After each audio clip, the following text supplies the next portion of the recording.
From Hotline TNT Raspberry Moon. So I remember hearing Cartwheel, the breakout project from Hotline TNT in 2023, and I also remember distinctly choosing not to review it at the time, because for as much as its convergence of genres and mid-90s slacker rock, shoegaze, and hints of noise rock could be intriguing, it also felt like less than the sum of its parts. Pretty fun, explosive atmosphere, but I wasn't wowed by the vocals from the frontman Will Anderson. Didn't love his 2010s band Weed either, if I'm being honest, or any of the hooks, or much of the songwriting. Look, it was a fun vibe, but also felt like a project getting oversold by some critics because it tugs a specific Gen X textural nostalgia niche of which Gen Z could be amicable. Being on Jack White's record label Third Man probably helps with that. So maybe after blowing up, Raspberry Moon would be the follow-through I would like? Well, yes and no. There's a little less immediate vibrancy and explosive magic in a bottle compared to Cartwheel, but it's been replaced with a slightly sharper mix, production, and hooks that accentuate some power pop tones, a sound that owes less to shoegaze and more to Husker Du and Bob Mould, in a lovelorn yearning that feels a little bit more self-assured. The writing is still purposefully spare and simplistic,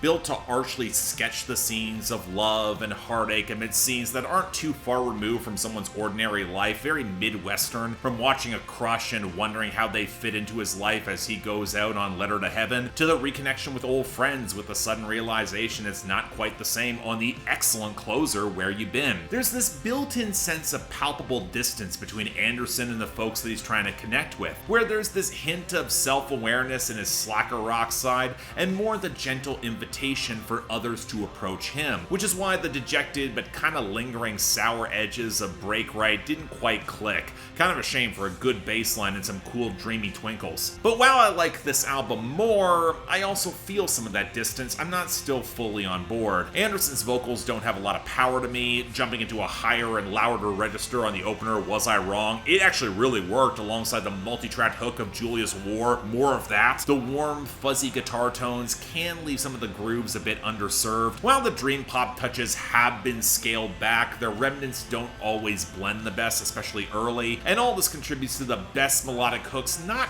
quite popping off the way they could. A pretty cozy listen with a couple other highlights like Letter to Heaven or the soft focus jangle Dance the Night Away, but not always the most distinctive from each other. As a whole, and as also not a big slacker rock fan, I enjoyed hearing more polish and compositional refinement, even if I get the Cartwheel fans thinking this might be a shade more conventional. Either way, wouldn't call it great, but it's a very easy album to like, especially for its target demos. So yeah, absolutely worth a shot. Give it a listen.